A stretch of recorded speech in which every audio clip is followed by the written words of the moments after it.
안녕하세요. 교육진담 국어만세 시즌2입니다. 계속 하다 보니까 또 어느덧 4주째입니다. 네, 저는 진행을 맡고 있는 민우입니다. 네, 안녕하세요. 김희선입니다. 네, 안녕하세요. 저 피렘 김민재라고 합니다. 예, 안녕하세요. 권희진입니다. 바로 나나씨 빼시네. 서운하게 또 한 분은 얘기해 주시죠. 아닙니다. 예, 다 아실 테니까. 다 아시죠, 이제. 네. 예, 오르비에도 계시고, 예, 다양한 학원에서, 피렘쌤, 계시고. 자, 오늘은 지난주 예고했던 대로 방송이 이렇게 너무 길어지면 또 이렇게 힘드시니까, 자, 그러면 천일남한 학생들이 흔히 많이 하는데, 하지만 그게 그렇게까지 효과적이지 않은 거, 그게 뭘까요? 네, 희선쌤. 제 생각에는 한 두 가지 정도 생각나는데요. 일단 첫 번째는 아이들이 이제 고등 국어를 준비를 하기 위해서 문학 개념서 같은 걸 많이 사거든요. 이제 저도 개념서를 만들어서 출판을 한 적도 있고. 근데 그 개념서라는 책이 약간 함정이 있어요. 그 개념어를 아예 정의를 완벽히 외운다고 수능을 풀 수 있는 거는 절대 아니거든요. 그 적용력이 훨씬 중요한데 제 학생들 같은 경우는 그 개념어도 하나의 그냥 단순한 어휘라고 생각하고 암기에 치중하는 경우가 있어서 그런 학습 방식은 좀 지양해야 한다라고 일단 말씀을 드리고 싶고 그다음에 또 두 번째 피해야 할 거는 이거 내신 때문에 생기는 문제 같은데 이제 고1 내신 대비를 미리 하는 경우가 있잖아요. 일단 하다 보면은 주로 범위가 뭐 한글 맞춤법 이런 문법이 범위가 굉장히 상당하기 때문에 문법 공부를 미리 선행해서 다 하거든요. 근데 할 때 이 수능에서 요구하는 문법은 어떤 큰 틀이지 절대 지엽적인 것을 요구하지는 않는데 이제 고1 아이들 같은 경우는 내신 수업에서는 조금 지엽적인 걸로 상대평가 그 등급을 만드셔야 하다 보니 자꾸 어떤 그런 맞춤법이라든지 세부 사항 같은 것을 외우는데 좀 치중하는 경우가 있더라고요. 그래서 그 두 가지를 좀 피하셔야 수능식 사고에 더 접근하지 않을까 하고 생각합니다. 맹목적으로 그 문학 개념을 막 이렇게 노트에다가 쓰면서 외우는 학생들이 있나요? 꽤 많죠. 꽤 많고 실제로 개념어 사전이라는 책도 예전에는 많이 그런 건 좀 본 했었어요. 듯한데. 그런 학습을 종용하시는 강사분들도 사실 많은 게 현실이죠. 맞아요. 왜냐하면 그런 게 약간 좀 나쁘게 말하면 잘 팔리는 컨텐츠니까. 그러니까 학생들이 제가 생각하기에 학생들이 가장 큰 문제는 최근에 편한 공부만 줬거든요. 이게 근데 국어를 잘하고 성적이 오르기 위해선 절대로 편하게 공부하면 안 된다고 저는 생각을 해요. 머리가 터질 듯이 고민을 해보고 하는 그런 힘들고 어려운 공부를 해야 하는데 그런 것보다는 이제 강사분들이 이쁘게 정리해 주시는 어떤 사전을 보고서 쓰고 외우고 하는 그런 편한 공부를 하면 뭔가 공부를 한 느낌이 들다 보니까 그런 식의 어떤 공부가 이루어지고 있는 게 아닌가 그런 생각을 해봅니다. 그리고 이제 실제 수능에서는 그 개념어 사전에 나오는 용어가 그대로 출제되진 않거든요. 네, 그러니까 예를 들면 의인법이다. 그러면 대상에 인격을 부여하였다. 이렇게 풀어서 출제되지 의인법이라는 용어를 최근 수능에선 점점 쓰지 않고 있어요. 뭐 서리법이면 대상의 어떤 정서나 상황을 의문형으로 강조하고 있다. 이렇게 풀어서 나오지 서리법, 뭐 역설법 이런 표현법 자체가 딱딱 선택지에 나오진 않거든요. 그러면 이제 학생들 입장에서는 이거는 의인법이라고 배웠는데 왜 선택지에 의인법이 없지 하면서 되게 혼동이 오는 거예요. 그 정도요? 최근에 2020학년도 수능에는 아예 표현법 문제가 출제가 아예 안 됐어요. 예, 한 그러니까요. 문제도. 그러니까 네. 제가 지금 깜짝 놀라는 거 학생들이 정말 그런 식으로 공부해가지고 그 구분을 못할 정도에. 왜냐하면 학생들이 그래요? 저희가 지금 솔직하게 말씀드려도 방송 컷을 안 한다고 하셔서 진짜 솔직하게 말씀드리는 건데 못해요 지금 제가 귀찮아서. 근데 사실 그 개념어 교재가 진짜 잘 팔려요. 저도 문학 개념서를 만들긴 했지만 그럼 나도 그거 출판을 왜냐하면 이제 학생들 입장에서는 아까 그 피렘쌤이 얘기하셨지만 공부한 느낌이 정말 들거든요. 뭐 예를 들면 내가 30개 개념어를 이번 주에 외웠다. 그러면 난 문학 개념어 30개나 알아 이렇게 착각을 하는데 그 수능이라는 시험에서 요구하는 거는 절대 개념어를 아는지 모르는지를 묻지는 않거든요. 그것을 이제 문학 작품에 녹여서 적절히 반응할 수 있는지를 보는 건데 조금 그게 공부의 본말이 약간 전도된 느낌이 계속 들고 그래서 아이들한테도 이 작품과 선택지를 대응을 시켜볼 때 너무 그 용어나 명사에만 집중하지 마라.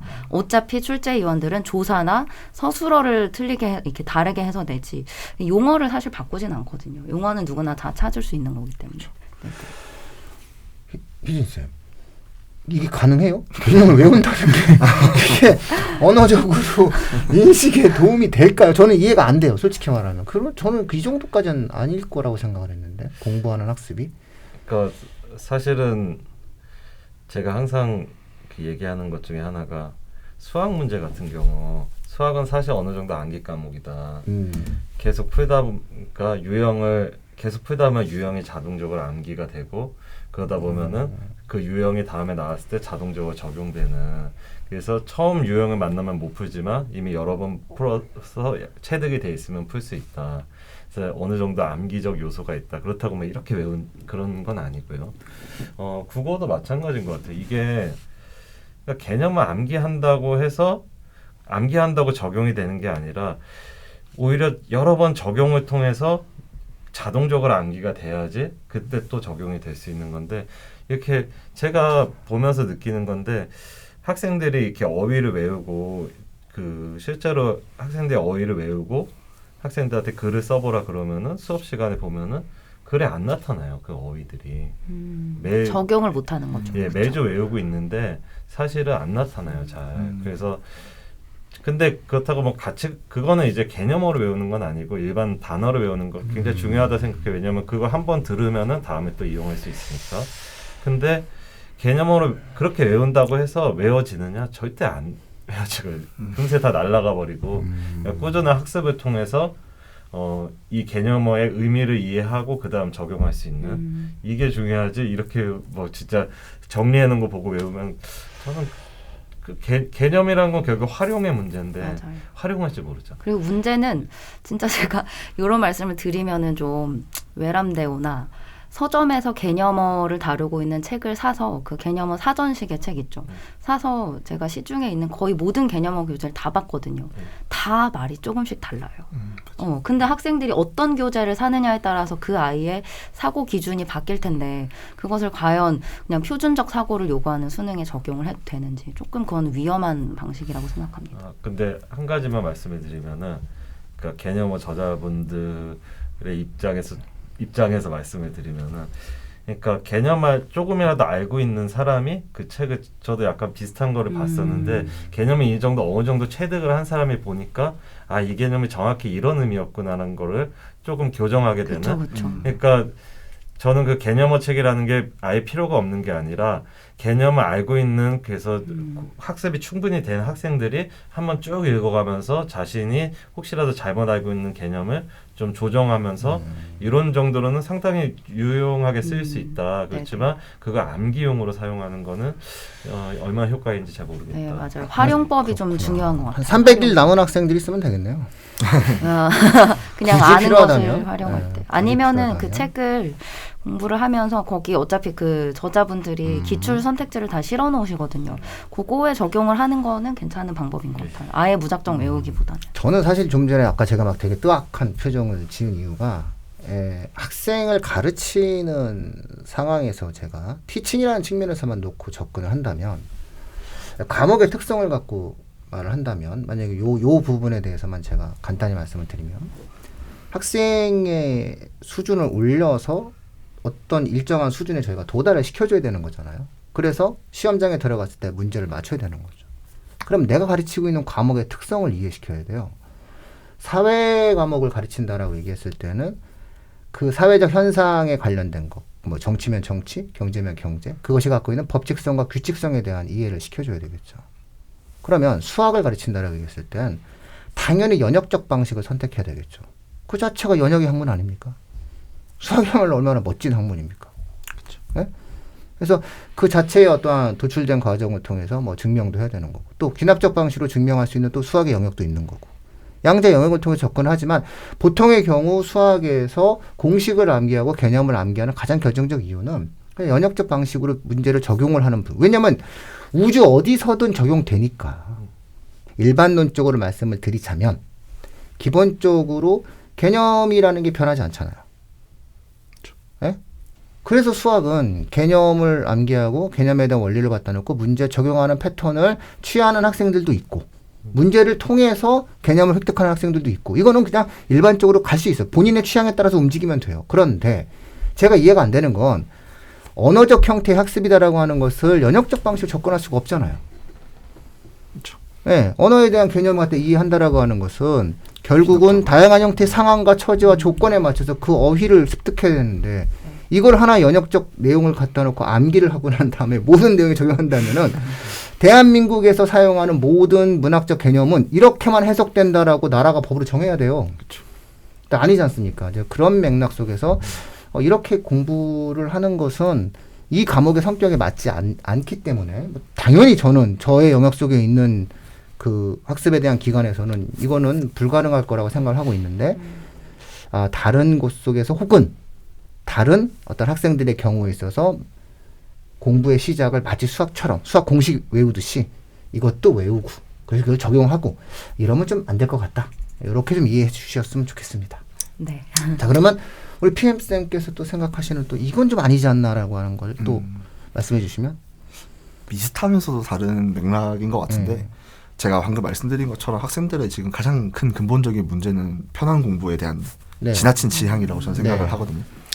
편한 공부의 또 예시가 뭐냐면 고1이 돼서 모의고사 대비를 한다고 하는 가장 최악의 공부가 이제 아까 선생님 말씀하신 것처럼 그 전국연합학력과 교재를 사서 그까지는 좋아요. 그걸 공부하는 건 좋은데 가장 편한 공부는 80분을 재고 문제를 풀고 틀린 게 있으면 답지를 보고 이게 여기 있었구나 하는 식의 굉장히 뭐라고 할까요? 오답 노트식 공부라고 할까요? 그런 공부가 학생 입장에서는 상당히 편하거든요. 오늘 모의고사 한 해분 공부했다. 그리고 사실 제가 이제 처음 피렘이라는 교재를 쓰게 된 어떤 가장 결정적인 계기가 시중에 마음에 드는, 좀 건방질 수 있는데 시중에 마음에 드는 국어 해설이 하나도 없었어요. 제가 느끼기에. 왜 그러냐면은 국어 일반적인 문제집 해설지들은 몇 문단 몇 줄에 근거가 있다 라고 되어 있어요. 그러면 학생들은 자기가 틀린 문제를 보면은 여기 근거가 있었네 라고 형광펜을 치고요, 별표를 치고 씁니다. 막 똥꼼꼼하게 읽기 뭐 이런 식으로 씁니다. 사실 아무런 의미가 없다라는 거죠, 그 공부는. 그래서 제가 이제 해설을 쓸 때 가장 주안점을 둔 건 네가 이 선지에서 몇 문단 몇째 줄에 있는 이 근거를 잡아오기 위해서 어떤 생각을 거쳐야 하는가. 네, 그 부분에 맞춰서 해설지를 작성을 했어요. 지문을 읽을 때 우리가 여기에 주목해서 읽었고 이 선지가 물어보는 건 요것이니 당연히 필연적으로 여기로 가서 갈 수밖에 없지 않겠냐. 이런 식의 해설을 작성을 했거든요. 근데 이런 해설을 제 책을 홍보하고자 하는 게 아니라 학생 스스로 만들 수 있어야 된다고 생각을 해요. 그래서 아까 선생님 말씀하신 것처럼 시간을 80분 재지 말고 한 지문을 진득하게 보는 게 정말 저는 중요한 공부라고 생각을 하거든요. 이게 이 시간에 강박이 있어서 학생들이 자꾸 80분 재고 푸는 거에 약간 강박을 가지거나 한 지문에 막 10분 재고 푸는 강박을 가지는데 저는 수능이 1000일 남은 이 상황에서는 절대로 시간 재지 말라고 말씀을 드리고 싶어요. 한 지문에 3시간, 4시간 걸려도 상관없으니. 우리가 수학 한 문제 푸는데 3시간, 4시간 걸린다고 해서 그렇게 큰 걱정을 하지 않잖아요. 그렇죠. 어려운 문제는. 맞아요. 근데 국어는 그러지 않는다라는 게 되게 의문스러운 점이라는 거죠. 모든 문장이 이해가 되고 모든 문장의 흐름이 잡히고 모든 선지의 출제 어떤 원리나 아니면은 어떤 식으로 생각을 해야 하는지가 잡힐 때까지 보는 그런 진득하고 고통스러운 그런 공부가 좀 필요하지 않을까라는 생각을 합니다. 저는 그래서 수업할 때도 이 아이가 숙제를 다 해왔는지는 절대 검사를 하지 않아요. 숙제는 다 안 해도 되니까 한 지문을 읽을 때 어떤 과정을 거쳐서 숙제를 해왔는지를 굉장히 강조를 많이 하거든요. 그래서 남은 기간 동안 단순히 이제 학원에 가면은 막 자료도 많이 주고 그럴 텐데 그런 자료를 풀어내는데 급급한 공부가 아니라 한 지문이라도 진득하게 본인의 사고력을 키우는 그런 공부가 되면 좋겠다라는 생각을 해봅니다. 절대 하지 말아야 될 건 시간 제고 풀기라고 할 수 있을 것 같아요. 예. 저 아까 그 피렘쌤이 한 문장이 진짜 중요하다고 하셨는데 네. 모든 문장을 다 이해해야 된다. 네. 그거 왜 그러냐면 저희가 지난주에도 얘기했지만 그 수능 출제하시는 분들이 되게 고액의 돈을 받고 모이셔서 출제를 하기 때문에 허트로스 문장이죠. 정말 그 지문은 정제된 문장이거든요. 정제된 지문이고 그 한 문장 한 문장에 다 어디서 근거를 찾아야 하는지 안내해 주는 거예요. 근데 이제 아이들이 그 문장의 겉 의미만 보고 그것이 내포하고 있는 의미를 찾으려는 그런 아까 얘기하신 복잡한 사고 과정을 싫어하기 때문에 자꾸 그냥 자기가 오답 분석을 할 때 해설지를 보고 여기 근거가 있구나 해서 찾는 데만 급급한 거죠. 근데 그렇게 공부한다고 해서 실제 시험장에서 학생들이 찾을 수 있진 않아요. 절대 네네. 못 찾죠. 생각하지 않고 국어 시험을 잘 볼 수는 없다. 네. 생각하는 걸 귀찮아한다라고 하면 미안하다. 고민을 많이 해야 해라. 됩니다. 생각한 걸 귀찮아하면 국어를 잘 볼 수가 절대로 없다고 생각을 해요. 인생도 잘 살기가 네, 인생도 어려워. 그렇잖아요. 뭐 그건 또 다른 문제겠어요. 생각 안 하고 그게 행복할 수 있죠. 수능까지는 안 될 것 아. 같습니다. 네, 맞아요. 수능까지는 생각 없이 살면 또 편할 수도 있어요. 시험은 못 본다. 이렇게 볼 수 있겠습니다. 자, 1학년 과제 혹시 1학년 수업할 때 숙제는 뭘로 내주세요? 저는 이제 학원 강의를 시작하고 1학년 수업 해본 적이 없는데 가외를 할 때 1학년 수업 몇 번 한 적이 있었어요.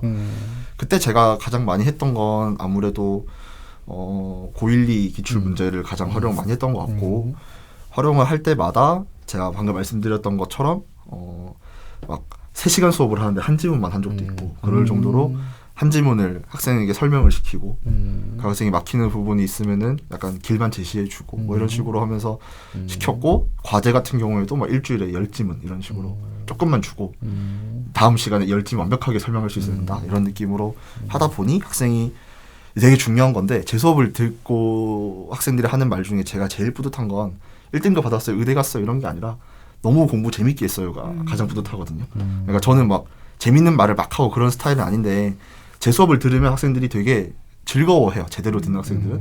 생각하는 즐거움은 굉장히 큰 이 카타르시스를 주거든요. 사실은. 내가 생각한 대로 지문이 전개되고 내가 나올 것 같은데 했던 게 선지에 그대로 있고 그런 경험들은 이제 그게 진짜 공부의 즐거움이 아닐까. 그런 거를 생각하면서 공부할 수 있게끔 학부모님들도 이제 방향성을 잡아주셔야 되는 게 있지 않을까. 그런 맥락에서 보면 다음 출판 계약은 생각을 말하다 출판사가 딱 맞는 거예요. 그렇죠? 그렇죠. 이름이 딱 정확하네요. 생각을 말하다 출판사. 있습니다. 대한민국에 생각을 말하다 출판사가 있어요. 네. 있습니다. 네, 들어본 것 같아요. 예. 생각 중요하죠. 네. 예. 자, 혹시 뭐 요 정도 말씀을 좀 하죠. 예, 요 정도 얘기를 드리고 그런 다음에 이제 다음 주에는 조금 더 이렇게 땡겨졌을 때, 요런 과정을 거치면서 이제 공부를 했을 때, 어떻게 준비? 저 하나만 좀 여쭤봐도 될까요? 사실은 제가 이제 두 선생님의 말씀을 들으면서 좀 궁금했던 게 이게 사실 이 비문학 지문 같은 경우는 어찌 보면은 그러니까 수능 출제 의도 중에 하나가 얼마나 빠르게 중요한 정보를 습득해서 그거를 모아진 정보를 습득을 하고 모아진 정보를 바탕으로 얼마나 빠르게 추론할 수 있느냐 이런 부분에 대한 평가도 분명히 들어가 있는데 이런 거는 언제쯤 연습을 그러니까 이제 천일 남은 시점은 그거는 지금 할 단계는 아니다 이런 말씀이신 것 같은데 시간 안에 푸는 거에 자꾸 집착을 하면은 그 정말 지문에서 요구하는 중요한 그러니까 어떤 저는 의도? 이제 좀 정보를 수월히 빠르게 습득하는 이런 연습들 이런 것들은 좀 이제 한 뭐 천일 단계에선 조금 빠르고 그거는 그런가요? 정말 물리적인 시간 뭐 1000일 600일보다는 학생이 정말 그 지문을 시간 주어지기 전에 완벽하게 읽었다라는 느낌이 들면 그때 시작해도 된다고 봐요. 그래서 학생들마다 시기는 다 다르겠죠. 그러니까 이런 게 계속 연습이 그렇죠. 쌓여가다가 나중에 이제 그런 단계로 자연스럽게 넘어가 있을 때 예를 들면 뭐 5등급 나오는 학생은 지금은 아직 그 시간 잴 단계가 아닌 거고 1등급이 계속 나오는 학생은 이제는 시간을 재야겠죠. 그럼에도 불구하고 천일을 남겨준 상황에서는 그가 알고 있는 우리 사회의 지식과 우리 사회의 과학적 지식과 우리 사회의 수학적 진도와 그가 알고 있는 다양한 형태의 지식이 조금은 부족하니 굳이 시간을 재면서 공부를 할 필요는 없다. 어차피 수능이란 전 범위에 걸친 시험이기 때문에 시간에 따라서 획득되어지는 수준에 따라서 만들어질 수 있다. 사실 시간 80분 동안 푸는 건 실제 수능 전략으로 가면은 이제 독서 파트에서는 시간을 줄이기보다는 이제 문학 파트나 아니면은 선택 과목 파트에서 시간을 줄여놓고 남은 시간에 그간 천을 더 연습했던 것들을 쏟아낼 수 있게 전략을 짜는 게 중요하기 때문에 그런 거는 수능 직전에 한 여름방학 즈음에 해도 사실 큰 문제가 없다고 생각을 해요. 뭐 이렇게 질문해 주시는 거. 감사해요. 이런 거. 우리 신입생 너무 좋아하시겠네요. 네. 자, 그러면은 또 우리 다음 주에 한번 또 찾아뵙도록 해야 될 것 같습니다. 네. 오늘 방송을 여기서 마칠게요. 감사합니다. 감사합니다.